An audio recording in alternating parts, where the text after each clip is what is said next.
From Governor's Comedy Club in Levittown, this is Sports Bash, presented by TicketBash.com. TicketBash.com, where memories are made affordable and where you'll never pay a service fee.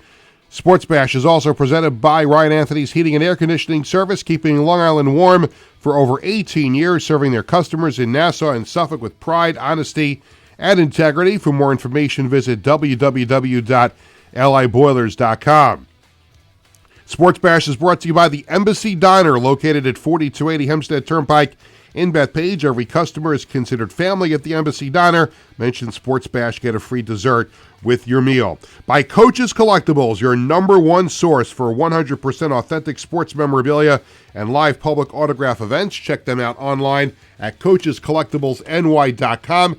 And make sure you are using the code SPORTSBASH to get free shipping on your orders from Coach's Collectibles. And by the Marty Lyons Foundation, the official charity of Sports Bash Media. For more information, go to martylyonsfoundation.org.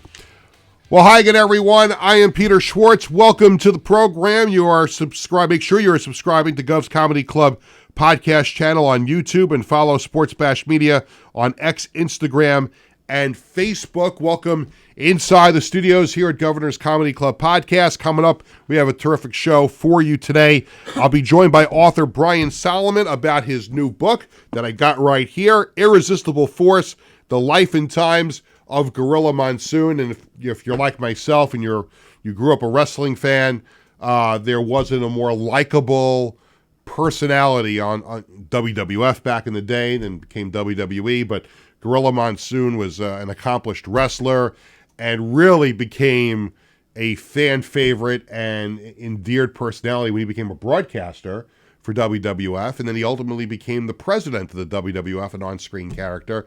And unfortunately, he's no longer with us. And a great book by Brian Solomon.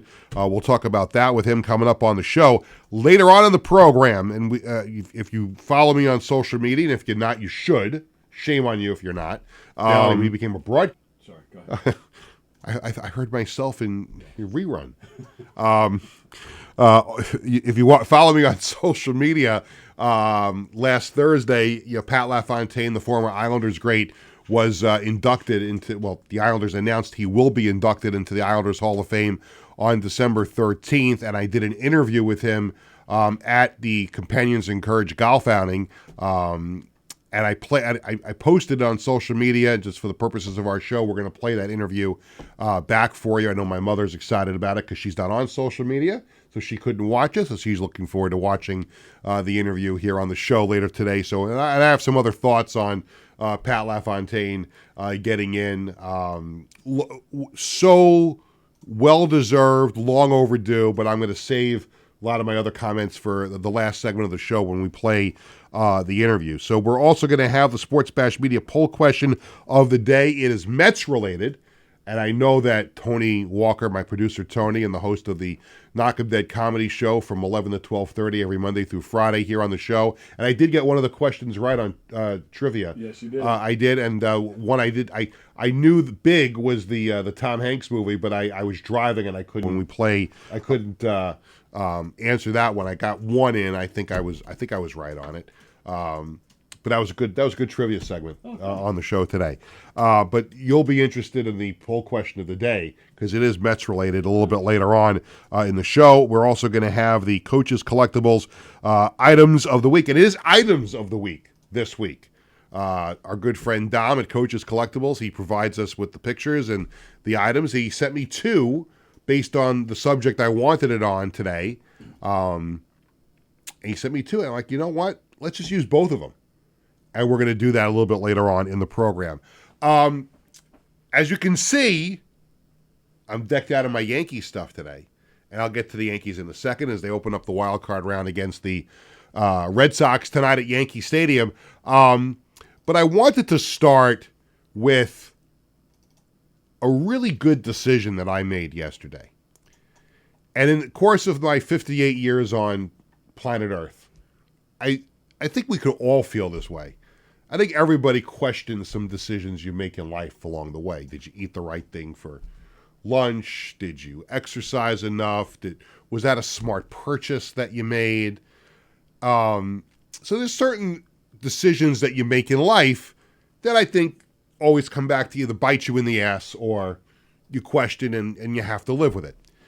I made a decision yesterday that I am so proud of myself for making this decision, and I want to pound my chest about it today, if it's okay, if you will indulge me for a couple of minutes on that. I made some stupid. By the way, this was a smart decision that I made in my life because I listened to my father on this. But a dumb decision, and I've talked about this on the show before, was I defied my father, who was a Giants fan, and I became a Jets fan. He took me to my first game at Shea, and I just fell in love with the Jets. Stupid me. And that led me to, I think, one of the great decisions I have made in my life that I made yesterday. And when I talk about the great decisions, obviously it was asking my wife to marry me, and thank God I did that. And certain jobs and other decisions I'm very proud of. But I am, for the moment, again, I'm bound to make another dumb decision at some point, but I am very proud of the decision I made last night. I decided to go to the Islanders-Rangers exhibition game at UBS Arena instead of staying home and watching the Jet game. I immediately knew last week that this is what I wanted to do. I shared that view with my family, with friends, with coworkers, and a lot of it was met with, you're really going to not watch the Jet game to go to an Islanders-Rangers exhibition game? And I said, yeah. I needed a cleansing yesterday. I needed a very good cleansing because, and you've heard me talk about the Jets here on the show, and I thought I was going to come into the season so relaxed about the Jets, and they've ripped my heart out again, and I have now promised myself I am not going to let the New York Jets football team dictate the happiness of my life or lack thereof. Like, I am not going to get myself suckered. If there's something else going on that will make me happier, and it starts with my family, like if there's an opportunity to go do something with my family, I will go do that. If there is an opportunity to do another sporting type thing and avoid the Jets, I'm going to do it. And that's what I did last night. And I was so happy with myself. I woke up this morning with a smile on my face, but I can't be a complete hypocrite. It was like around 7:20, 7:25, first period. I'm sitting in the press box at UBS Arena last night, and I couldn't help myself. I grabbed my phone, I went to ESPN app, and I put the Jet game on for a couple of minutes while I was watching the Islander game. And I'm like, oh, this is interesting. They were down 3-0, and they're moving the ball down the field. I'm like, you know what? I'm just going to watch this drive. And I'll get back to focusing 100% on the Islander game. And, of course, what happens, Braylon Allen fumbles at the 4-yard line on the way into the end zone for a touchdown. And I said, stupid me. I did it again to myself. That's it. I turned it off. Didn't even pay attention to it. But I am so happy with my decision to go, even though the Islanders lost to the Rangers 3-2 in overtime. It was a really entertaining hockey game for a preseason game. And I was happy with it. I don't feel like I missed out on anything. I certainly didn't. The Jets are a complete embarrassment and a laughingstock. And my wife tried to have a very, very poignant and serious conversation about this morning. We're actually watching the Today Show. And that's our time in the morning before she has to go to work and before I go to work, because we both work from home, so we kind of like joke, Cheryl will get up from the couch and say, okay, I'm going to work. I'm like, be careful when you go down the hallway. Just, be careful. And she'll say, like, you'll be careful, walking into your area there too. And then we'll see each other for lunch, whatever. But while we were watching TV, my wife wanted to have a serious Jets conversation with me, which is I love my wife so much. And the fact that we can have a serious sports conversation, like a lot of guys probably are very jealous about that. And she said, I want to ask you a question about the Jets. And I don't want you to just say they suck, because if you say they suck, we're never going to talk about this again. I want to have a real serious conversation. I said, sure, what's the question? Why are the Jets always so bad? I said, whoa. now you're going to make me go into a radio monologue here in the house. And I thought about it, and I shared a couple of different thoughts on it, but here's my radio version. Like if someone, like Tony, ask me why the Jets are always so bad.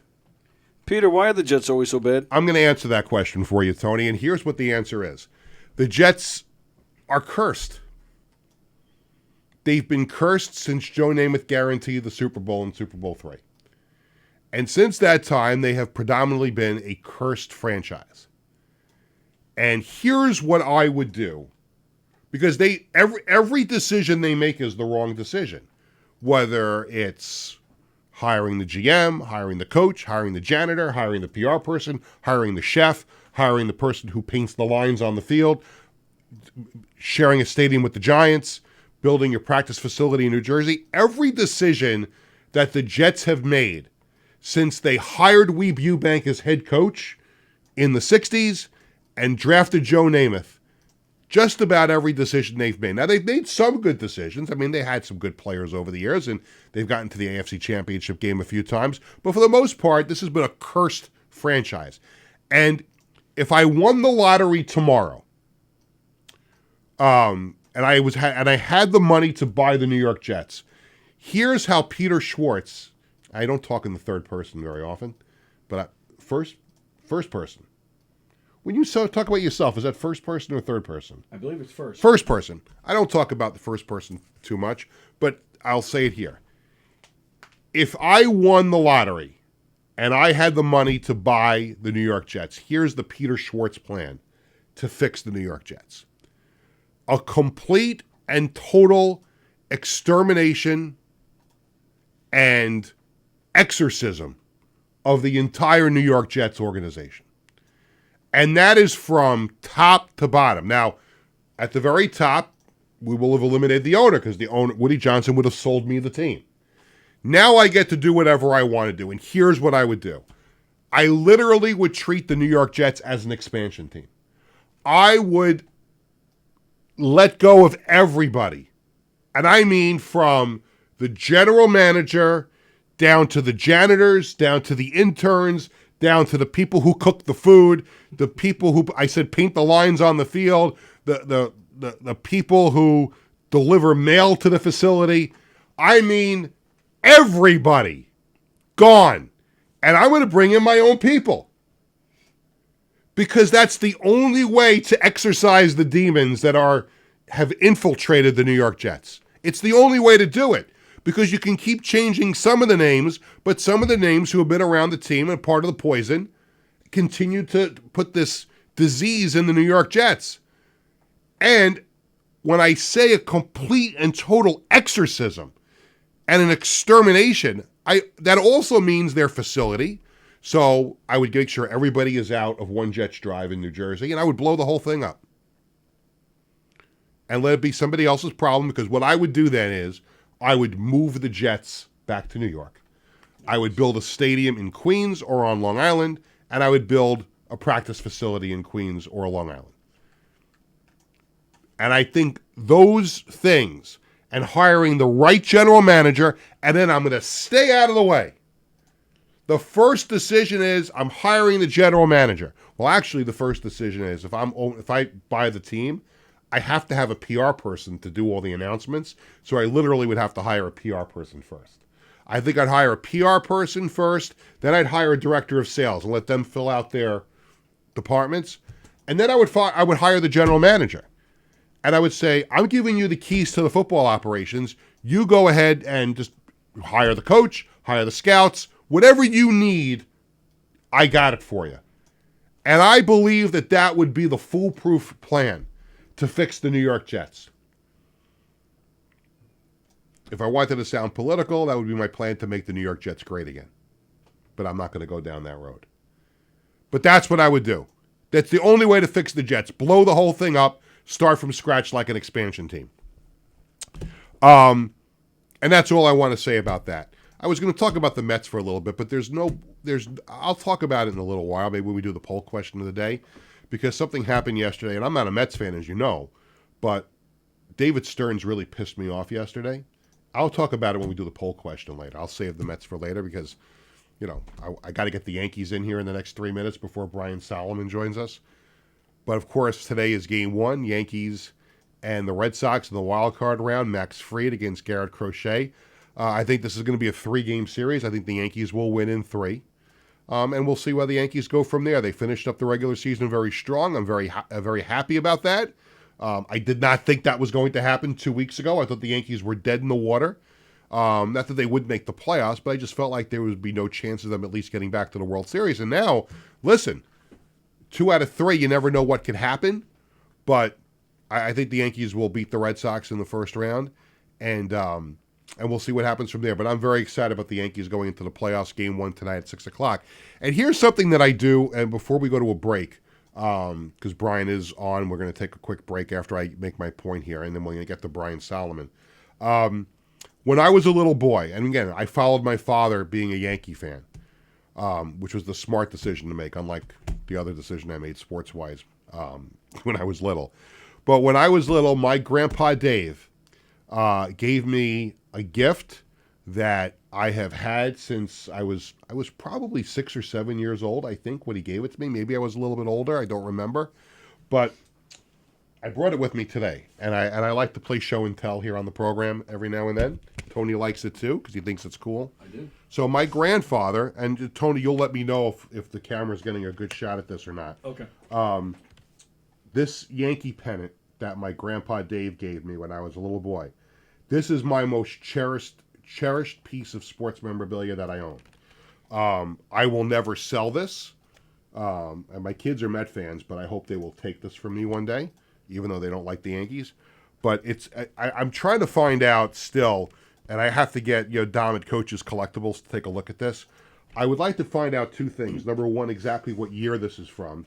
I saw something in the Yankee museum at Yankee Stadium a few years ago. It looked similar, and it was in the 1920s segment of the museum.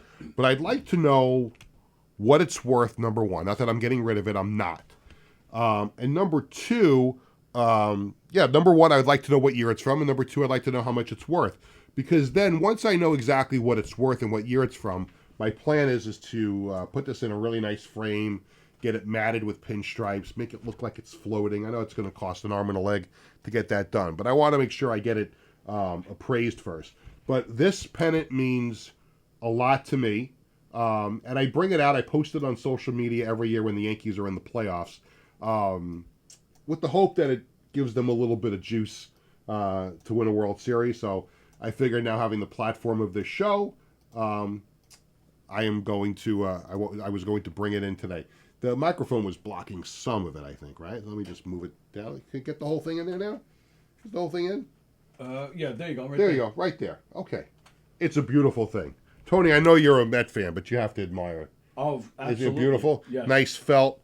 I've had it in this, plastic thing for a while, but I'm going to get this framed at some point. You know what? Brian is waiting. We'll get the break a little bit later on. Let's get right to our first guest on the show. And you've heard me talk on the show. We like to delve off into other things once in a while. And one of the things we like to talk about from time to time here on the program is professional wrestling. I grew up as a kid watching it, loving it, the old WWF, and I've started to get back into it, following on social media. I've been to a couple of wrestling events, and we'll talk later in the show about the local event that we were at on Saturday night with our good friend Sean Wachter.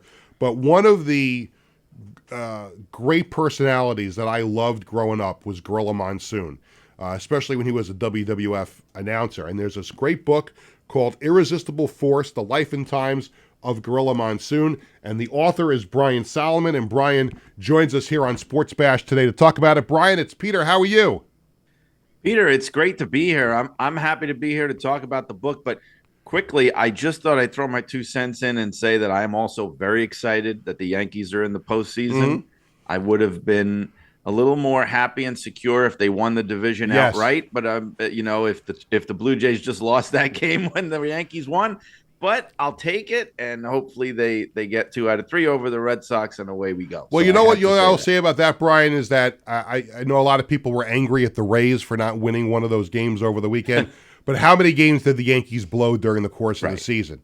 You know, how many games? So you can't really look back on it. But the bottom line is they are rolling going into the playoffs. So I feel good about it. Yeah, me too. I had written them off like you, so I'm not going to take it for granted. I'm happy. Yeah, I'm happy. Absolutely. And hopefully they can be wearing the championship belts at the end of the season. We'll see what happens just to get us back on the pro wrestling line.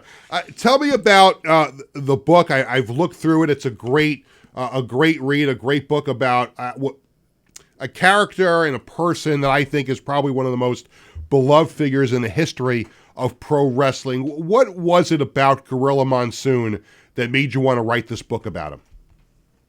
Just, I worked for WWE for a number of years, and I was there from 2000 to 2007. And so he had passed away by the time I got there. He just passed. But initially, what struck me was how universally loved he was and how everyone would talk about him. And there were still plenty of people there that had known him and worked with him. And just speaking of him in such glowing terms, I started to get more interested in the real person behind the character that I grew up with on TV, and I liked the idea of doing this book about him because at the same time, I could also tell the history of the WWF through all those years as it grew, because he came on board in 1963, which is the same year that Bruno Sammartino won the title and the same year they come out with the whole WWF name. Yeah. And he was there right up to the end of the century. So I thought I could sort of intertwine these two things together. How close, how similar is Gorilla Monsoon to the real life Robert Gino Morella, his real name? Yep, Robert Gino Morella. I think that they were very similar. I do. And it's funny because the last wrestling book I did was on the original Sheik, who was playing this larger-than-life character that was nothing like the man that he was in everyday life. That really wasn't the case here. I mean, granted, in the early years when he was the Manchurian Giant and he was this monster heel that didn't talk, that wasn't the real Robert Morella. But he became himself to the point where his daughter Valerie, who was so helpful with this book, told me that that's how he spoke in everyday life. Those expressions, those sayings, those cliches, he would use them for real, give me a break and will you stop and all the stuff about the different parts of the body. Like that is how he talked. And that was a big shot there to the lower lumbar region. That's right. And the lateral and collateral ligaments and the intercostal cartilage. It was like an anatomy lesson. You know what? One of my favorite moments with Gorilla Monsoon was when he hosted Primetime Wrestling with Bobby Heenan. And they had that whole storyline where Bobby Heenan faked that neck injury, and they had that stupid Dr. Dusseldorf, whatever it was, that came on with his dog. And Gorilla Monsoon was so funny, not buying any of it and calling the doctor a fraud and making fun of the dog and everything like that. So I guess that's just part and parcel. Like he had to have a doctor segment because he was always talking about parts of the body. Yeah, and those, it's funny, one of the things I discovered when I was researching his early life and his academic career was in college. So he was studying physical education. That was his original idea. He was going to be a phys ed instructor, a football coach, all that kind of stuff. And his minor was in biology. And so I really think that he was learning all these anatomical terms in school, and he just remembered all these words and terms.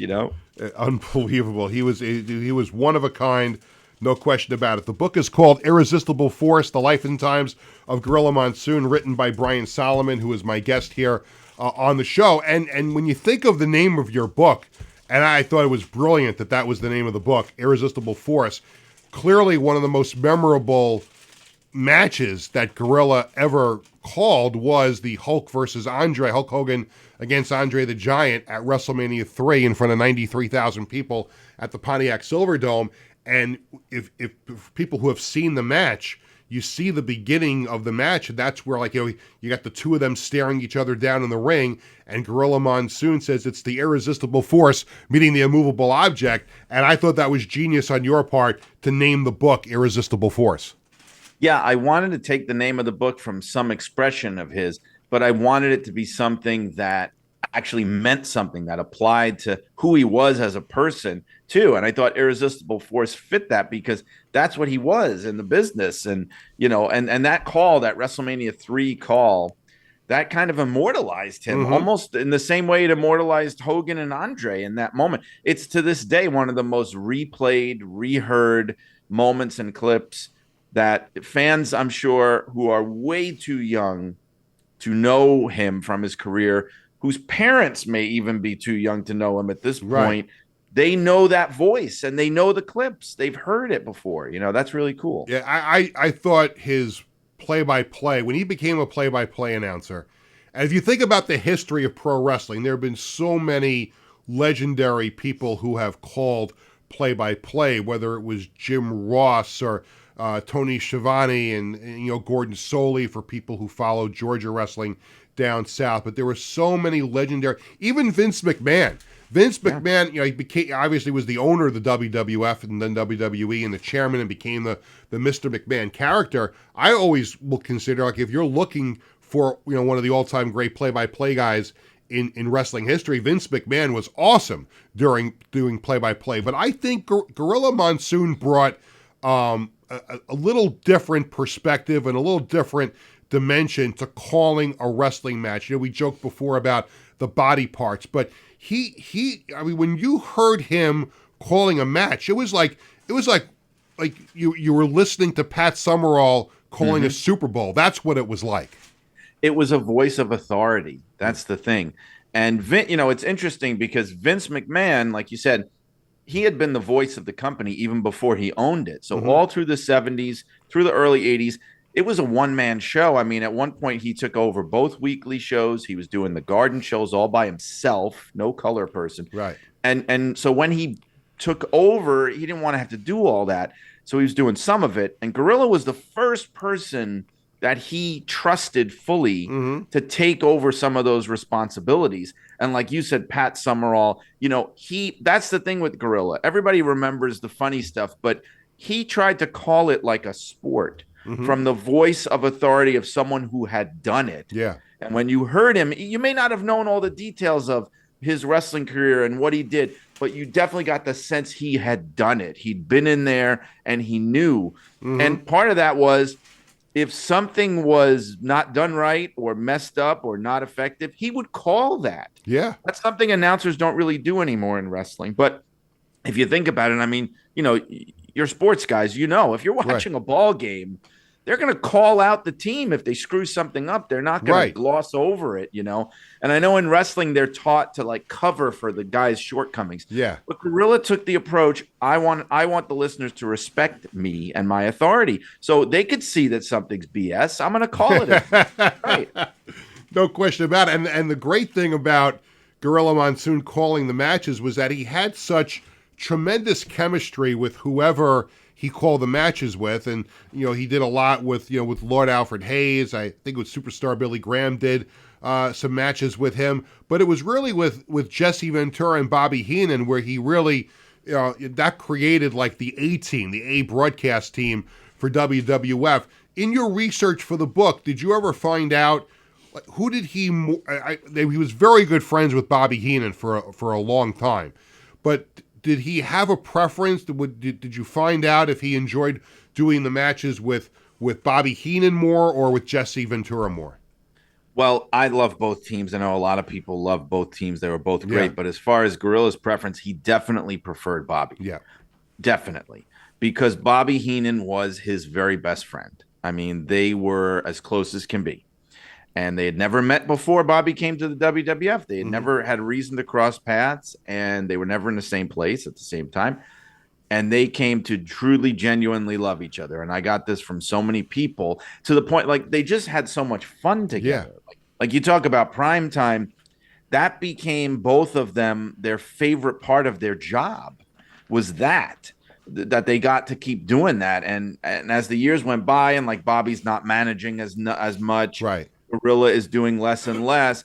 They just wanted to keep working together because that was the thing that they looked forward to doing the most. Like even when WWE got their own TV studio in Stamford, Yeah. in like 1988, So they were around. They didn't even have to go on the road as much anymore. That's all. That was the most important thing to them, going into that TV studio Yeah. and just having fun. Well, didn't they have to go to Yeah. Baltimore? Did Yes. they have to travel to Baltimore to do primetime wrestling? Yeah, at first. So basically, when Vince took over, there was this guy named Nelson Swegler who I talked to for the book. He was before Kevin Dunn. He was the top TV Yeah. guy they had, and he was initially independent. They were hiring him, and he had his studios down in Baltimore. And so even when Vince hired him full time, they were still using those studios, which they didn't own, and the equipment and staff that were not theirs. So it was Vince wanted to have everything in house so that and have it nearby to the office. So eventually they built that Stanford studio. They had their own staff, their own sets and equipment, and that's really like the golden age of their TV production. The late '80s, early '90s period where they really perfected it. When you think about the friendship between Gorilla Monsoon and Bobby Heenan, by the way, we're talking to Brian Solomon. He has the new book, Irresistible Force: The Life and Times of Gorilla Monsoon. When you put that friendship into perspective, it makes their final appearance together on TV all that more special, because at that time, Gorilla Monsoon was the character, the president of the World Wrestling Federation, and Bobby Heenan was doing Raw with Vince McMahon, and there is that iconic moment, and it was at the Westchester County Center where Raw was emanating from that night, where they had it planned out that Gorilla was going to fire Bobby Heenan because he was stealing, he was doing some really bad things in the storylines, and he actually threw him out of the Westchester County Center, and that was the end of Bobby Heenan's initial run with WWF. What were your thoughts on that, and how perfect that was for the way to get Bobby to leave WWF, and he would go on to WCW? It was perfect, and I discovered that it was Bobby's idea. He had pitched that. He wanted to go out that way. And, by that point, like you said, Gorilla wasn't quite the president yet. That was 95, but they weren't working together as much anymore. They changed the format on Primetime Wrestling. They weren't doing that anymore. They were starting to move Gorilla off Challenge. JR had done Wrestling Challenge for a while. And so it was a moment of closure that Bobby Heenan wanted. And, when you go back and you watch these things now, because you talk about the friendship, when you're a kid, you don't pick up on that. You just see these two guys that seem to hate each other and get on each other's nerves, drive each other crazy. You watch it now and you can see the love. You can just see it, that they're trying not to laugh half the time, and they just love each other.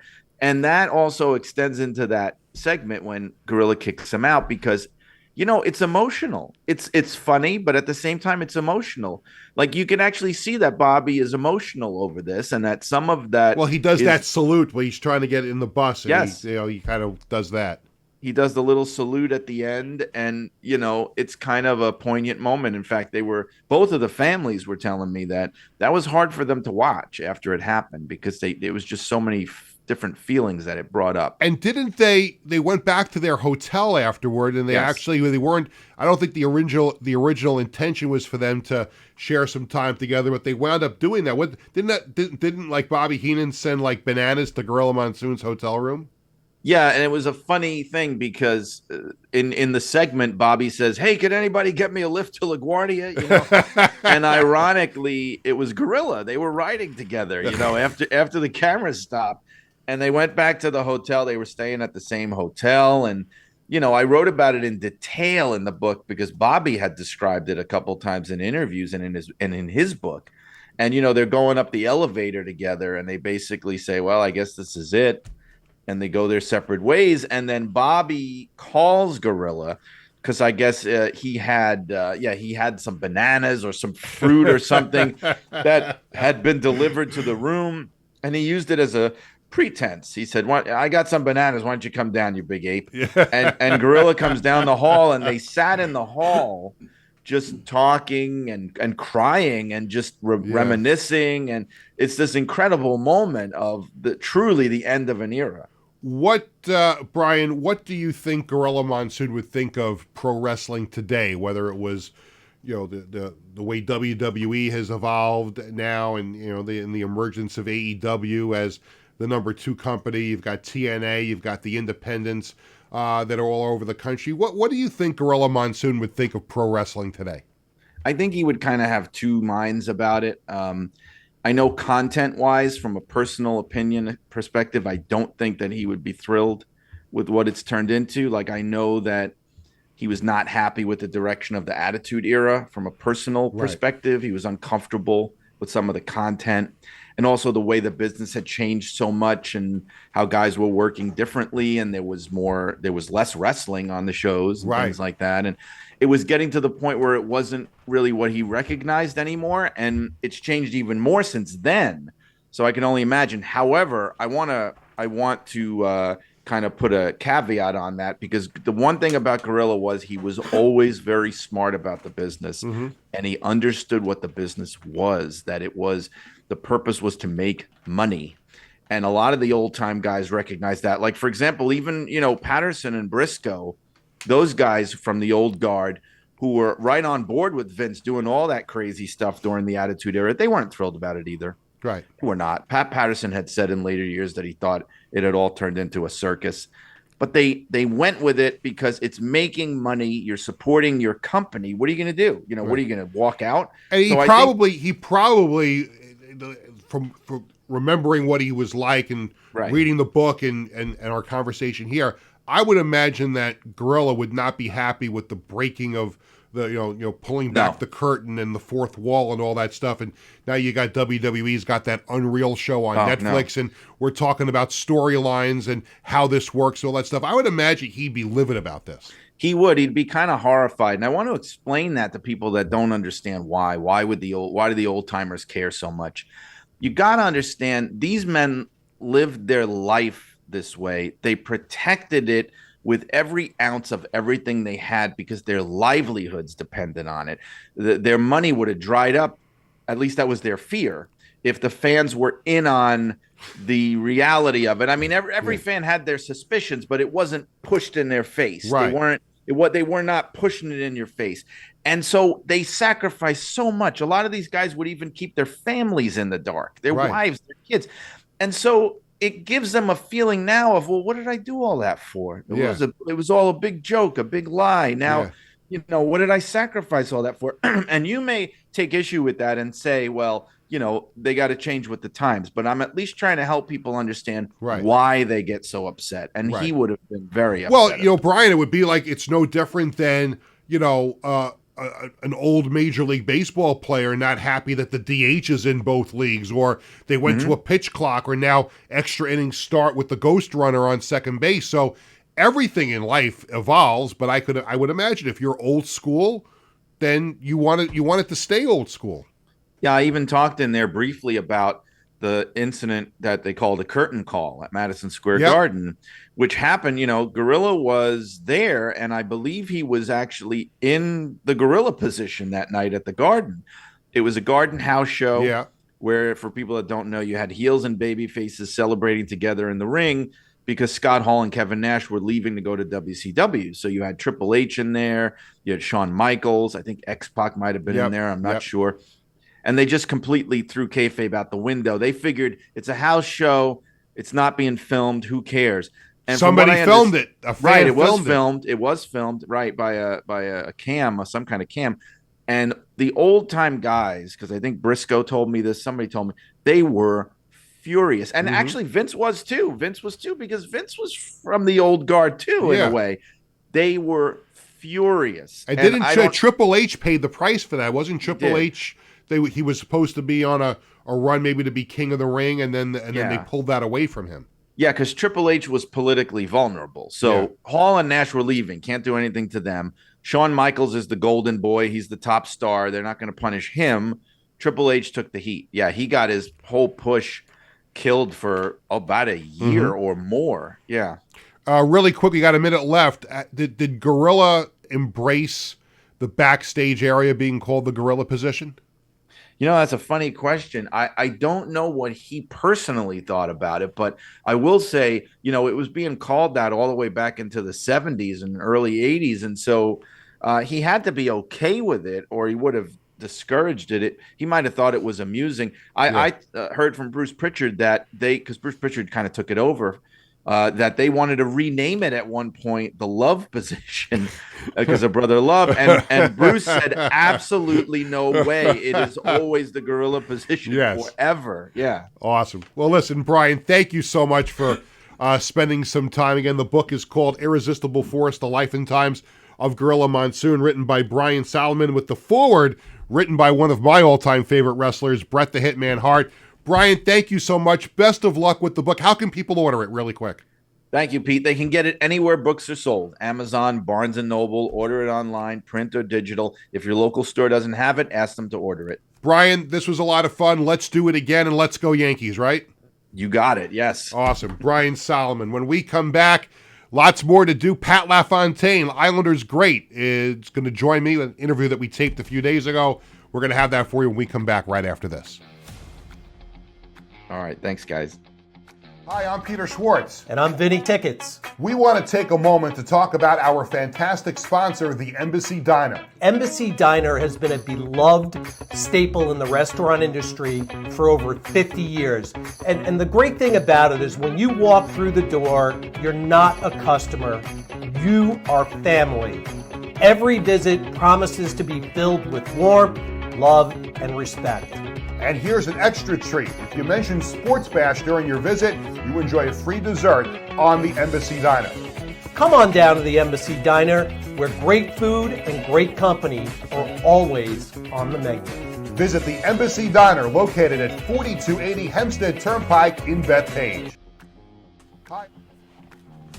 Welcome back to Sports Bash, presented by Ticketbash.com. This segment of Sports Bash presented by Ryan Anthony's Heating and Air Conditioning Service, keeping Long Island warm for over 18 years, serving their customers in Nassau and Suffolk with pride, honesty, and integrity. For more information, visit www.liboilers.com. Again, we thank Brian Solomon for joining us here on the show to talk about his new book, Irresistible Force, The Life and Times of Gorilla Monsoon. I was trying to figure out a way to keep my Yankee pennant here up on the thing. Let's see if my phone will help.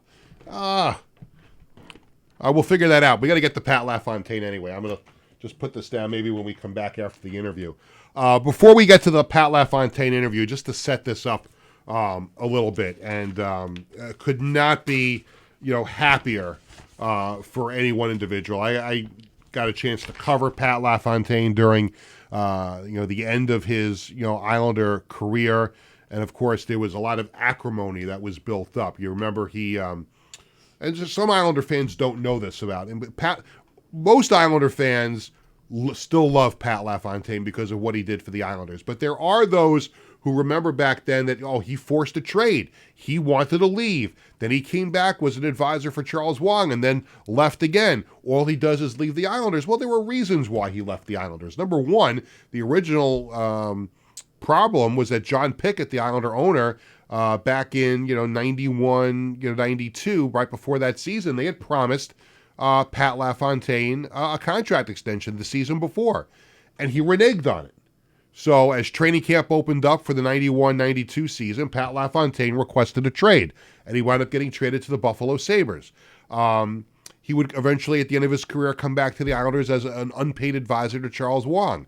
Charles Wang wanted to fire Neil Smith after just a couple of months on the job. Pat LaFontaine tried to talk him out of it. Charles said no. He fired Neil Smith. Pat LaFontaine said, if you're not going to listen to anything I have to say, out the door he went. So there was still all this acrimony, and it lasted all these years. And the Islanders, a couple of times, they tried to put it back together. Finally, John Ledecky and the Islander ownership group was able to have him back a couple of times at UBS Arena. They honored him right before the Coliseum closed the first time in 2015 with a night. They never put him in the Hall of Fame. And if you know me and you follow me on social media and you've read my stories and you've heard me on this show, when people say to me, who's missing from the Islanders Hall of Fame? Well, it's Pat LaFontaine. There's other names too. And now I'm going to carry the banner for those people because I think I did my work very well here getting Pat.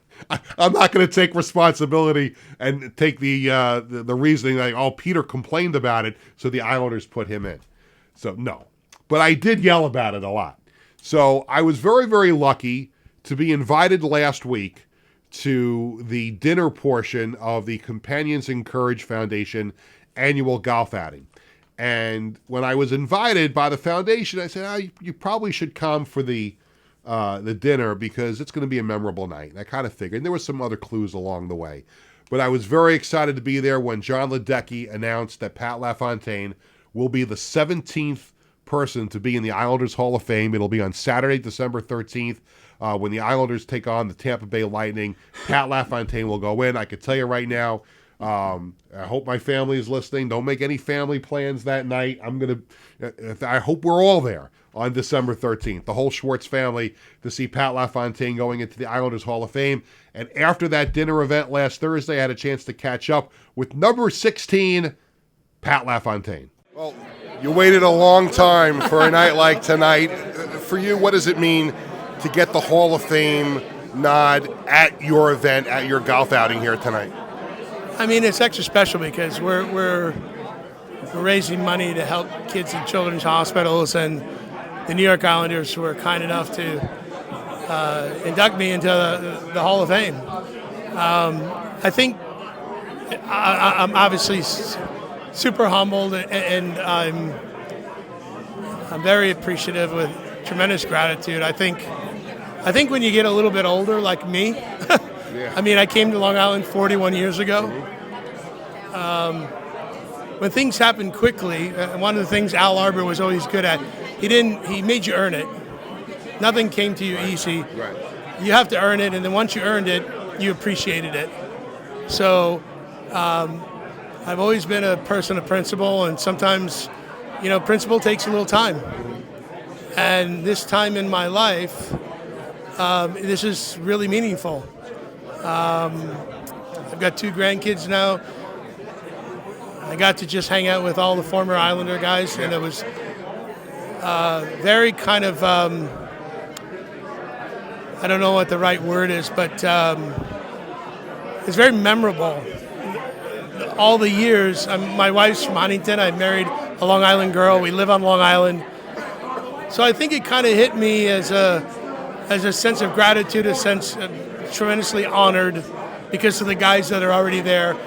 I was fortunate, somehow very lucky, to go into the Hockey Hall of Fame, the U.S. Hockey Hall of Fame. Nobody gets in this game trying to get into a Hall of Fame. But I have to say, I just turned 60 in February. So to have this kind of later in my life is actually very meaningful and very special. And to have all the guys here, it's a night I'll never forget. And it's very nice that John Ledecky, the ownership, the organization, I'm just extremely grateful. And I can stop screaming about it now because, I feel like, whether it's writing or going on the fan and talking about it or my podcast, I could stop talking about it now. Well, it's funny how things in life work out, and things always come full circle at the right time.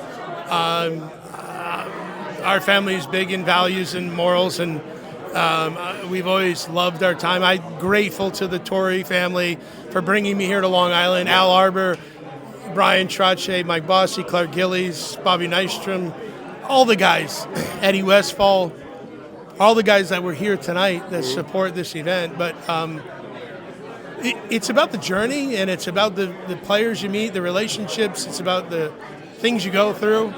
And then to kind of have this when all the guys are here, and our focus is to help kids in Children's Hospital.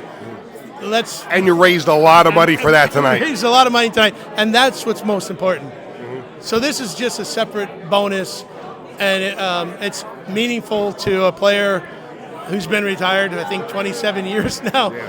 So I'm grateful, and it's where I started my NHL career. It's where I live. Like I said, I married a girl from Long Island. I live here on Long Island. It's been a part of our roots, so it's very meaningful. December 13th, have you thought about what that day is going to be like for you? There's a lot of important names up in that Hall of Fame already. I actually went to a concert with my daughter to see Chris Stapleton, and it's the first time I noticed all the names. And now I know there's like a Ring of Honors, and I was looking at Trotz and Brent Sutter, and I went, oh, wow, that's very cool. And, you don't play this game. You play to be a good team player, be a good, ambassador of the sport, and you hope to win a championship. you never think of your name being in a Ring of Honor or a Hall of Fame. It's just a wonderful bonus. And like I said, I'm humble and extremely grateful at this time in my life. All I can say is congratulations on the honor of going in the Islanders Hall of Fame. Congratulations on everything you've done with the foundation. I know that's near and dear to your heart, and the most important thing today. Just a tremendous night for you. I'm really happy for you. Thank you, Pete. And what I found out was this December 13th game is going to be the charity of choice is Companions in Courage. Okay.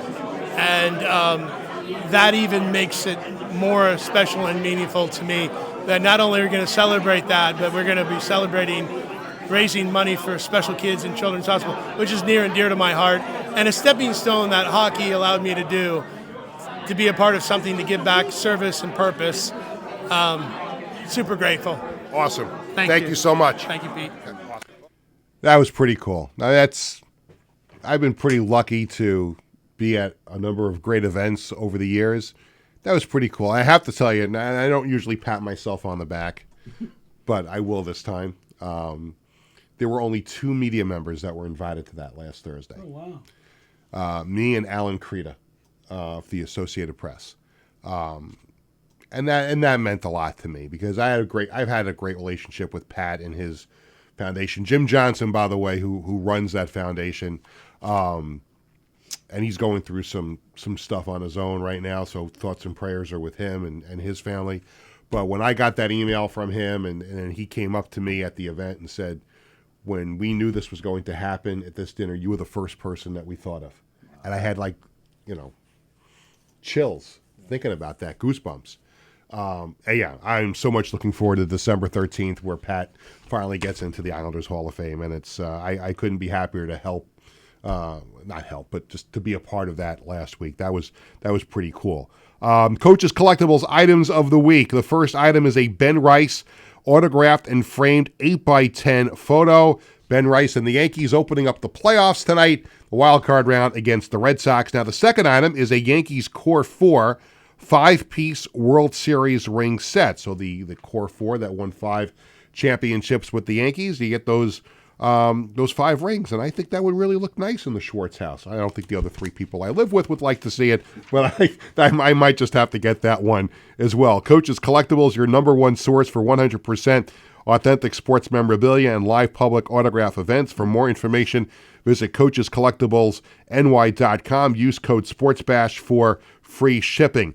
Speaking of the Yankees, Game 2 watch party with Coach's Collectibles at Bull Smith's Tavern in Smithtown, Wednesday, October 1st, 6 o'clock, with Yankee World Series champion Doc Gooden, former Yankees World Series champion. So Doc Gooden watch party at Bull Smith's Tavern, Smithtown, Game 2 for Wednesday, October 1st at 6 p.m.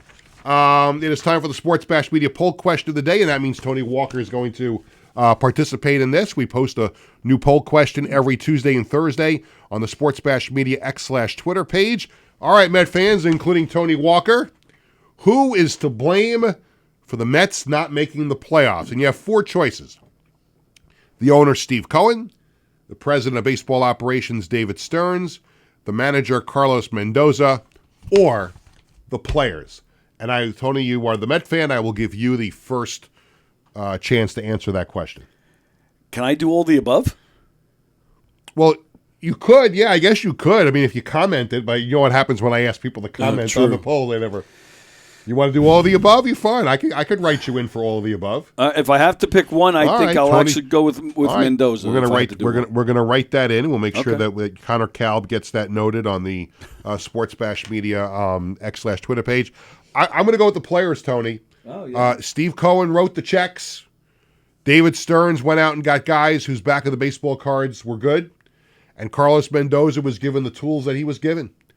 To me, this is all on the players. Quite frankly, it is, because a lot of these guys played like dogs during the season. It's at critical times of the year, and I know you've questioned Carlos Mendoza's decisions at times, and I get that. But you had guys on this team, whether it's the Jeff McNeils of the world, that just didn't come through when they really did. The starting pitching failed. in a lot of ways until they trusted the kid. The one thing I will say about David Stearns is he probably waited too long to start bringing the kids up, because they could have had Nolan McLean up a little bit earlier, and they didn't. So that would be the only thing I would say about that. But I'll go with the players. Now, as far as some upcoming business is concerned, we will not have a show on Thursdays, the Yom Kippur. So it starts on Wednesday night, ends on Thursday night. So we are going to move Thursday's show to Friday at 1 p.m. And we'll talk some hockey again on the show. Daily Faceoff host and digital reporter Johnny Lazarus is going to join me on the show on Friday. Johnny also provides content for Bleacher Report, Open Ice, and he's a college hockey analyst for Nesson, the New England Sports Network. So we look forward to having Johnny on the show. I got to see him at the Islander game last night, and he's going to come on. We're going to have a good time on Friday. We are going to announce our next FOP right now, and I'm very excited about this, being on the Islanders subject, and I've seen him at some events recently, and I said, how about coming on the show and coming in studio and sharing some of your great stories about your time with the Islanders, and he's going to do it on Tuesday, October 7th, when I'm joined in studio for the entire hour by former New York Islanders equipment manager Joe McMahon. He has some great stories to share. We're going to talk a lot about the Islanders, and we'll also talk about his annual McMahon family golf outing. In 2001, Joe lost his mother to brain cancer, and then his 18-month-old son Aiden to liver complications, which is why they set up the foundation and they have these great events. So we'll have Joe in studio next Tuesday for the entire hour. The 4th annual Marty Lyons Foundation Gala is on Thursday, November 13th at the Bourne Mansion in Oakdale. For more information, go to martylionsfoundation.org. That will do it for today's edition of Sports Bash, presented by TicketBash.com and Ryan Anthony's Heating and Air Conditioning Service. Thanks to my guests, Brian Solomon and Pat LaFontaine. Thanks to Tony Walker, everyone here at Governors. Thanks to our social media coordinator, Connor Kalb. Sports Bash is sponsored by the Embassy Diner in Bethpage, Coaches Collectibles, and by the Marty Lyons Foundation. Thanks to everyone for watching and listening. Sports Bash is back on Friday at 1.